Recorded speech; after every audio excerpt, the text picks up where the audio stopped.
Hay un momento en la vida que nuestras convicciones quedan amenazadas, lo que creemos. Porque de pronto hablamos de un Dios que sana, venimos a la cumbre de poder y vemos a los hombres de Dios hablando de un Dios que sana, un Dios que liberta, un Dios que quita la cautividad, y de pronto a nosotros nos pasa eso que decíamos que le pasaba a otros. Yo siempre pensaba que la muerte era un intruso que le pasaba a la vecina de la esquina para la vuelta. Hoy te doy cátedra de la muerte. Tuve que dejar ir a mi mamá, a 2 hermanos míos, uno de 46 años, muerto por un infarto fulminante. Hoy entendí que la muerte es parte de la vida, que no había garantías, que la eternidad era de este lado del sol. Pero entonces uno se llena de preguntas. ¿Quién no sale de un panteón preguntándose por qué? O de la sala de cuidados intensivos, mientras que uno ve a quien ama con sueros intravenosos y respiración asistida, se pregunta ¿y por qué? Y esos por qué a veces pensamos que tenemos que tener la respuesta porque están en la Biblia, y a veces hasta la Biblia no nos pareciera no darnos respuestas a los interrogantes. Y esas preguntas no podemos ignorarlas para siempre. Pero en un momento sentimos que Dios nos falló y decimos: Dios, no cruces mi límite. Así titulé el sermón de hoy para que no te lo olvides nunca. Dios, no cruces mi límite, porque nosotros pensamos que podemos trazar un límite donde le decimos: yo, Señor, te voy a servir. Lo que sí no voy a soportar es que le pase algo a mis hijos. Bueno, yo te voy a servir, pero que el amor de mi vida se quede conmigo. Yo te amo, pero que la suegra viva para siempre en Tijuana y no pueda cruzar. Y no va a pasar eso, pues la va a traer un coyote. Dios, no cruces mi límite. Lo paradójico es que nosotros trazamos una línea o firmamos un contrato unilateral. Decimos, no, es que yo tengo un trato con Dios. Yo he escuchado gente decir, yo tengo un trato con Dios. A mí me gustaría preguntarle a Dios si tiene un trato con Él. Porque pensamos de un modo unilateral donde decimos, bueno, yo firmé que hasta acá es mi límite. Dios no lo puede cruzar. Y un día Dios lo cruza. Un día Dios decide cruzar todos nuestros límites y nosotros nos quedamos en un mar de dudas. Porque decimos, yo pensé que Dios no me iba a fallar en esto, y técnicamente, escrituralmente, no te falló. Pero este es el tema al que yo quiero llegar. La duda no es necesariamente que somos necios. Yo he escuchado a algunos decir que la duda es lo opuesto a la fe. No, la duda yo creo que es la oportunidad de tener fe. Las dudas son parte, es un aspecto necesario de la travesía, del viaje. Vive lo suficiente y tendrás dudas. Todos tenemos dudas. No hay nadie que se haya casado sin un suspiro de duda. Cuando te dice, especialmente en la enfermedad y en la salud, en la vida o en la muerte, uno dice, hasta la muerte, oh. Hay dudas. La mamá tiene dudas cuando se embaraza. Y va a hacerse la ecografía. Y lo primero que pregunta la mamá ahí, ¿tiene todos los deditos? ¿Tiene todo? ¿Tiene la cara del padre? Sí.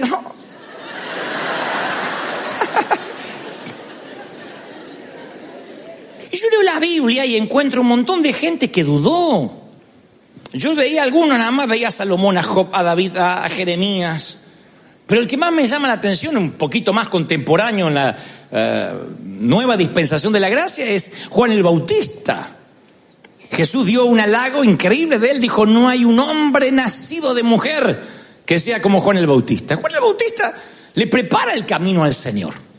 Y yo no soy digno de desatarle los cordones de la sandalia, no soy digno de atar su calzado. Él era el que le abrió el camino, la punta de lanza de Jesús. Y ahora yo veo que está bajo el arresto de Herodes, dentro de la oscuridad de una celda, Juan el Bautista. Nada era igual, lejos del río del bautismo, lejos de la mayor revelación ocular que un ser humano pudo tener. No aparece otro momento en las Escrituras ante los ojos del hombre que la Trinidad esté a pleno como en el Jordán. Que Jesús está bautizándose allí, el Espíritu Santo desciende como paloma y Dios habla desde el cielo, este es mi Hijo en el cual estoy complacido. Ahí estaba la Trinidad a pleno. Y Juan había sido partícipe de eso. Ahora él está en una celda y manda a hacer una pregunta. Él le dice a su gente, él no podía salir. Estaba privado de su libertad. Entonces envía a unos muchachos que trabajan con él y dice, pregúntenle si es él el que va a venir o esperamos a otro. No puedo creer. ¿Cómo es él el que va a venir o esperamos a otro? Pasó poco tiempo desde que bautizó a Jesús. La Biblia no da luz que él tuviera un tema de senilidad o que haya perdido su juicio cabal. Pero no pudo evitar hacer una pregunta pragmática. ¿Eres tú el verdadero? Y yo pregunto, si esto pasa con un hombre nacido de mujer, el mayor hombre que ha nacido de mujer, no nos deja exento a nosotros de dudar en algún momento. Uno empieza a preguntar, a compararse y a sentirse que algo funciona mal. Entonces yo buscaba en las Escrituras y le digo, Señor, me prestas los oídos cada domingo de esta gente, dime qué les puedo transmitir. Y Él me lleva inmediatamente al Juan capítulo 20, a la presencia del más notable dudoso de la historia, uno que nos hemos empecinado en transformar en villano. Yo le pregunto a cualquiera de los discípulos, ¿cuál era el peor villano? Todo el mundo te dice Judas, ¿o no? No tu hijo que dejaste acá, es Judas, Judas es el verdadero. Otros dicen Pedro, porque Pedro negó al Señor. ¿Y el tercero quién es siempre? ¿Quién está en el podio de los canallas? ¿Ah? Tomás. Sí, porque Tomás dudó. No hay que ser como Tomás. Hasta hay una frase que han acuñado las madres sin tener Biblia. No seas como Tomás. Vamos a comer hoy, no seas Tomás, decía mi vieja. Mi mamá. Entonces Tomás es como que uno lo ha estigmatizado. Pero yo lo veo y digo, no, es el tipo obstinado que no acepta ningún rumor y que tiene siempre preguntas filosas. Siempre hay uno de esos que tiene preguntas filosas. ¿Y por qué? Y van a ver cómo se empiezan a identificar. Eso que dicen, ¿y por qué? Yo quiero saber. Tomás para mí es de esas mentes difíciles que necesitan nuestras organizaciones. No es que se equivocó en el casting Jesús, era uno de los amigos más cercanos. Hay una frase que pinta a Tomás de cuerpo entero, más allá de la popular que todo el mundo conoce, que ahora vamos a entrar. Dice Jesús, imaginen esto, está en el aposento alto, ya falta poco para que él vaya a subir a la cruz, y dice, ustedes saben a qué voy y saben lo que va a suceder. Y todos hacen aleluya. Nadie tenía idea de lo que iba a pasar, pero nadie se anima a preguntar. Entonces Tomás era el políticamente incorrecto, el que pregunta. Tomás, cuando Jesús dice, ustedes saben dónde voy y saben lo que debe suceder, hay un silencio. En la Biblia no dice que lo haya habido, pero me gusta leer lo que no está escrito, imaginarme que todos dijeron, y Tomás dice, Señor, no tenemos idea dónde va. ¿Dónde te va? ¿Cómo podremos saber dónde vas? Ese es de Tomás. Alguien que hace las preguntas que los demás no dicen.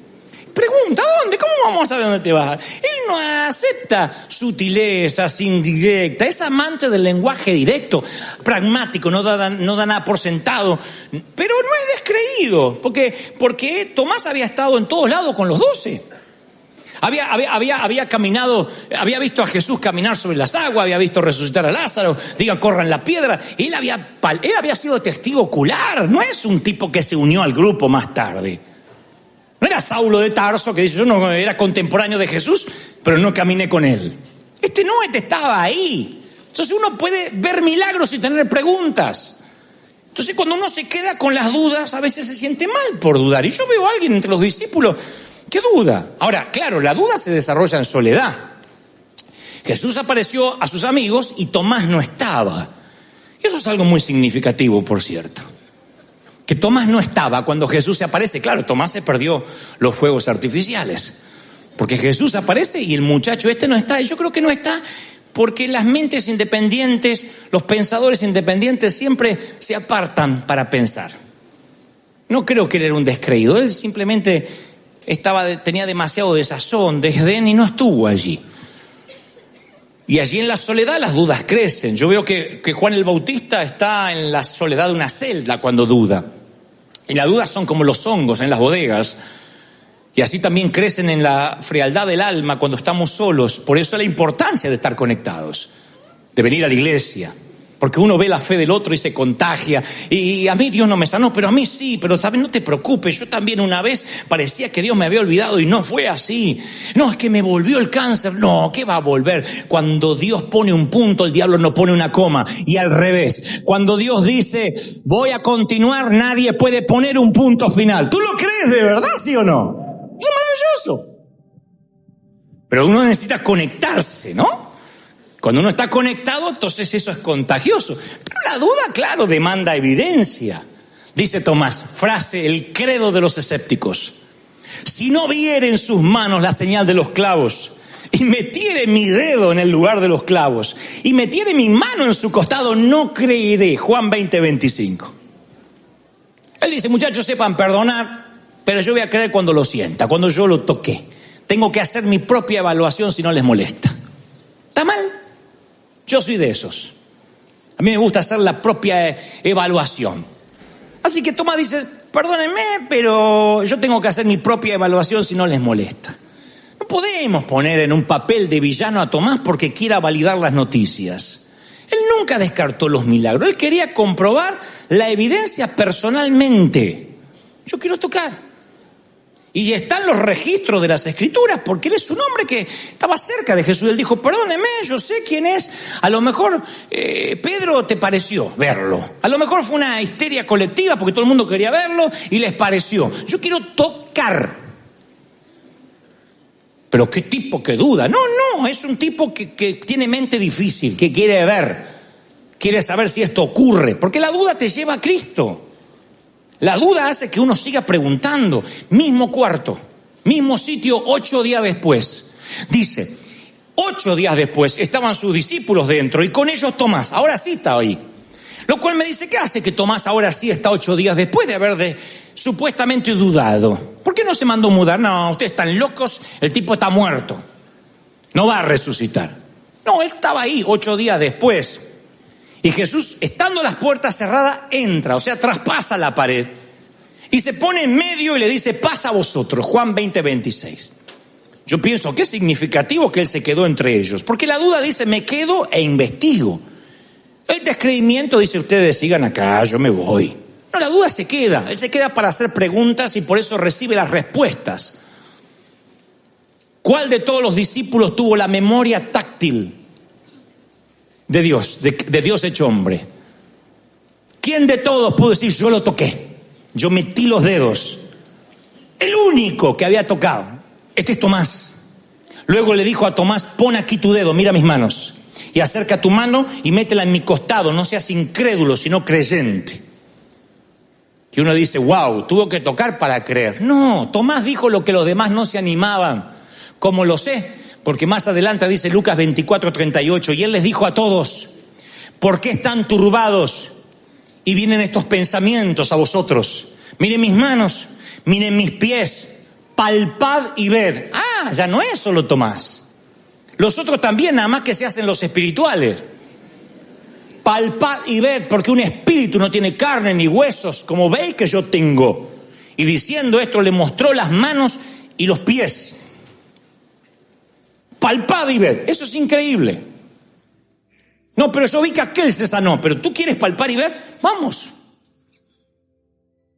Pregunta sencilla, respuestas pragmáticas, sencillas. Pregunto, ¿quién en este congreso de los que han estado en la cumbre de poder ha recibido algún milagro? ¿Podrían levantarme la mano como señal físico, espiritual? Levanten las manos los que recibieron algún milagro durante esta cumbre de poder. Levanten la mano bien en alto, quiero verlos. Muchísimos. Ahora, honestos, brutalmente sinceros, quienes no recibieron un milagro y todavía lo están esperando. Bueno, le pregunto a los que recibieron milagro y a los que no, ¿Dios es bueno? Claro, para que él recibió milagro, sí, es buenísimo. ¿Y el que no? Dios es bueno solo cuando el resultado lo es. Cuando alguien se sana de cáncer decimos, Dios es bueno. Y cuando alguien queda con el cáncer dice, no, mire, todavía la metástasis está allí. Dios es bueno. Si Dios nos prospera y nos aumenta el salario, Dios es bueno. Y cuando no, hay enfermedades que se van así, hay otras que no. Dios sigue siendo bueno, Dios sigue estando en el trono. Dios es el día, Dios está en la recesión como en la abundancia. Dios está contigo cuando estás en la lista buscando empleo, en la fila, o cuando sales del supermercado con el carrito repleto de mercadería. Dios es el Dios de los graneros y el Dios de las hambrunas. No siempre, porque a veces decimos, Dios, no pase mi límite. Eso dijo Tomás, no pases mi límite. No hay cosa que yo no voy a tolerar. Y es un trato unilateral. que decimos Dios quebrantó, Dios está jugando sucio. Yo una vez le dije, Señor, tú juegas sucio conmigo. Miren qué cara dura la mía. Tú estás jugando sucio conmigo porque yo te estoy sirviendo. Una vez que yo tenía que ir a predicar y uno de nuestros chicos volaba en fiebre y vomitaba sangre. Yo decía, Señor, esto no es justo. Como si yo hubiese hecho un trato donde, no, yo te predico, pero que no le agarre fiebre, ¿eh? Si no, no predico. Entonces de pronto empecé a pensar si Dios era bueno o no cuando las cosas me iban bien o mal, y se me llenó la mente de un torbellino de dudas. ¿Podré seguir adelante? Porque a veces decimos, yo voy a ser decente, buena persona, pero Dios me tiene que bendecir. Yo voy a sembrar. Acá hay gente que cree, yo ya puse el diezmo y me viene a reclamar a mí. Tu problema con Dios. A mí me resulta, pero a mí no me resultó. Tal vez porque estás queriendo negociar con Dios, no estás creyendo en fe. Que 90% con Dios en la sociedad vale más que 100% sin Dios en la ecuación. Pero hay gente que lo que quiere es negociar con Dios. Por consecuencia, cuando empieza a vivir una escasez, siente que Dios cruzó una línea y hasta se olvidan de los tiempos buenos. José le dice al faraón, mira, van a llegar 7 años de una hambre tan intensa que hará que la prosperidad de Egipto se olvide. La hambruna será tan grave que borrará el recuerdo de los años buenos. No me digas que no te pasó en algún momento de la vida, que se te borraron los recuerdos buenos. De pronto Dios te saca de un cáncer, después hay una gripa que no se va. Pero ¿qué pasa con Dios? No entiendo. ¿Cómo se te olvidan los años buenos? La mayoría vino con maletas, si es que trajo maletas.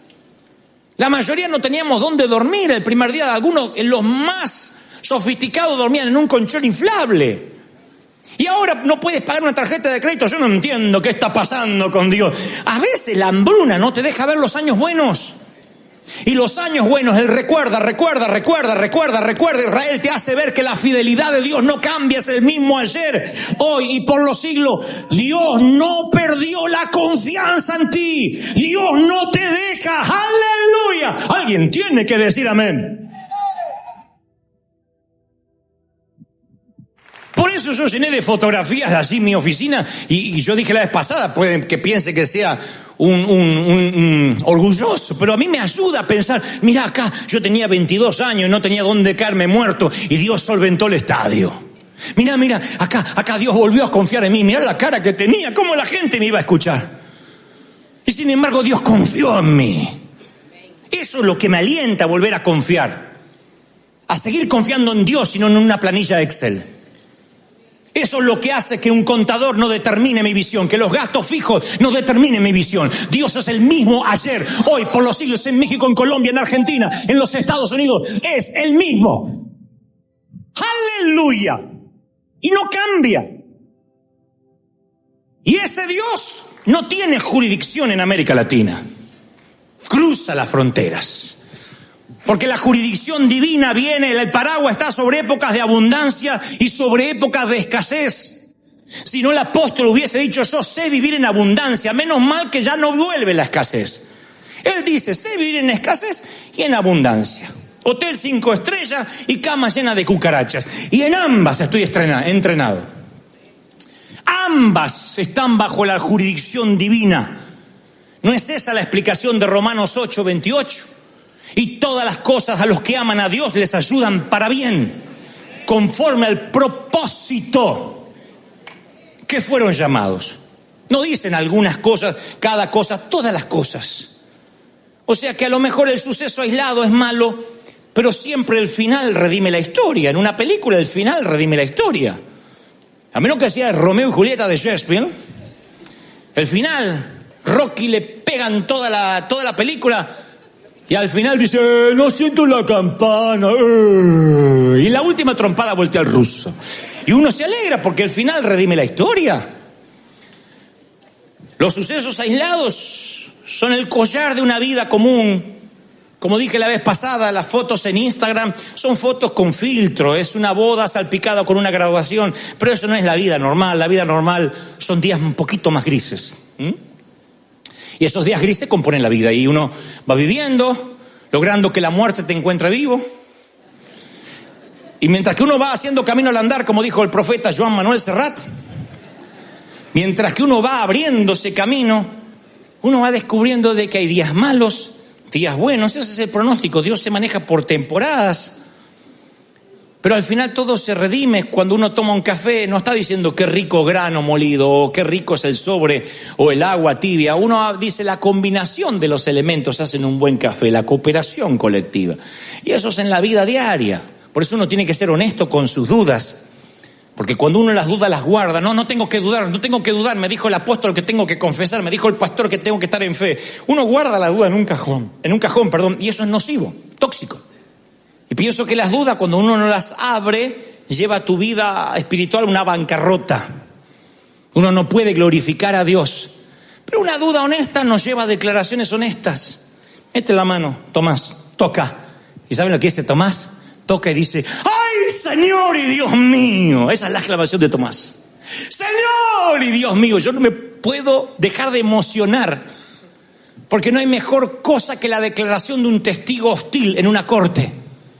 De aquel mente difícil que dice, ¡Señor mío, yo lo vi!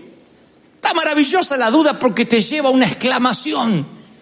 Principalmente si te cuesta creer. Mi papá no creía ni en la luz eléctrica, durísimo. Duro. Y yo recuerdo que papá no creía ni en el diablo, ni en Dios, ni en los brujos, nada antes de conocer a Cristo.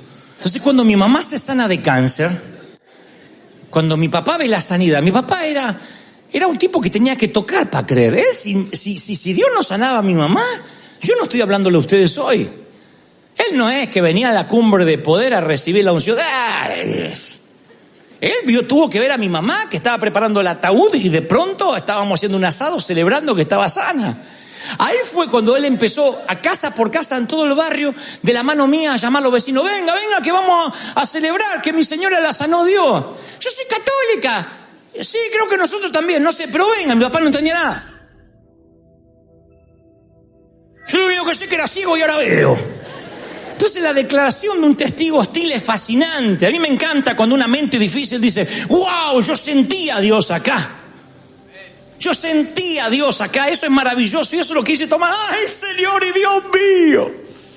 Miren, imagínense que la esposa de Sebastian Bach, Beethoven, Tchaikovsky, uno de estos grandes intérpretes de la música que componían obras maestras de 200 páginas. Imagínense que deja una página ahí, se le cae una página de las 200 páginas de la obra maestra. Se le cae una al lado de la cocina de la mujer que está limpiando o haciendo algo. Mira, le dice al marido, esto no es música, qué mal compositor. Porque ella ve un fragmento de disonancia, ve un compás en tono menor y dice, esto no es música, cada vez estás peor, viejo, ¿Y él cómo le explica que son 200 páginas? Pero ella agarró un pedacito nada más. Y nosotros a veces señalamos un tono menor, nuestro hijo enfermo, unas muletas, una silla de ruedas, la hambruna, el divorcio, y decimos, esto no tiene sentido. Señor, esto no tiene sentido, esto no es música. Y nunca vemos las 200 páginas, vemos un pedacito, una mirilla en la puerta.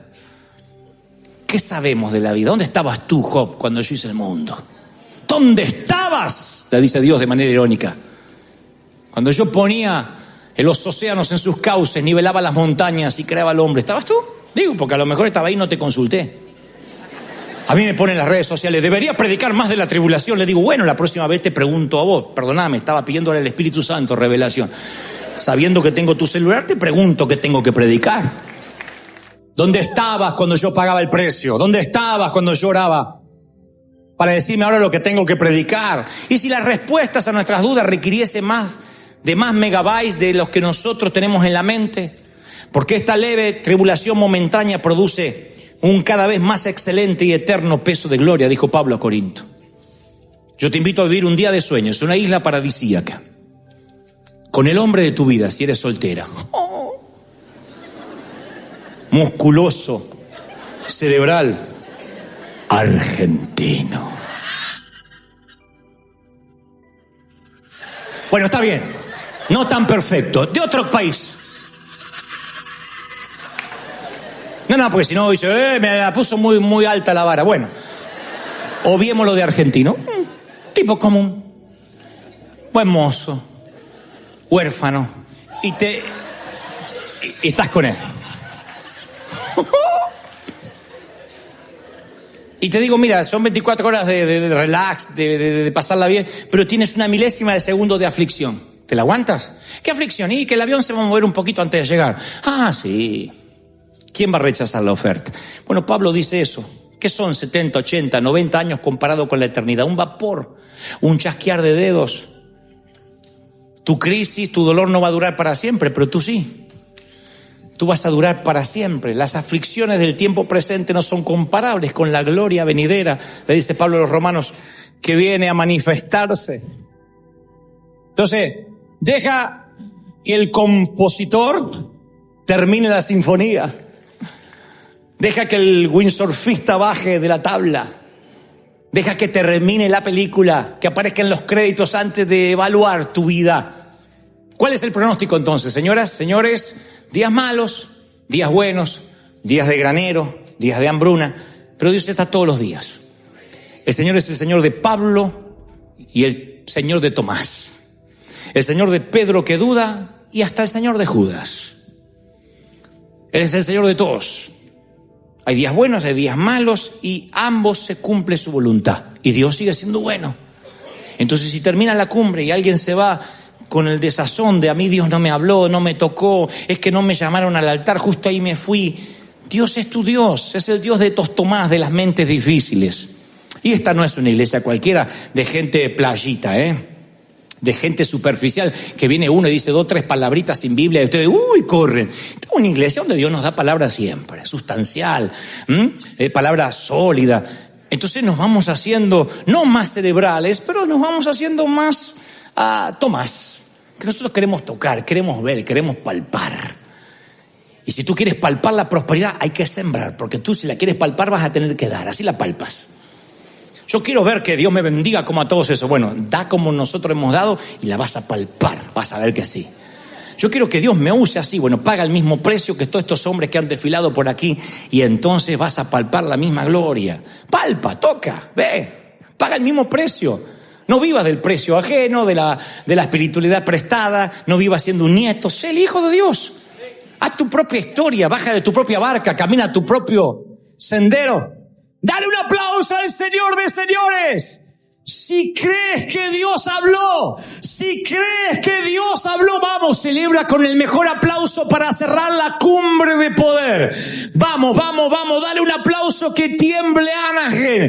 Dale el mayor aplauso de la historia. El Rey está en casa.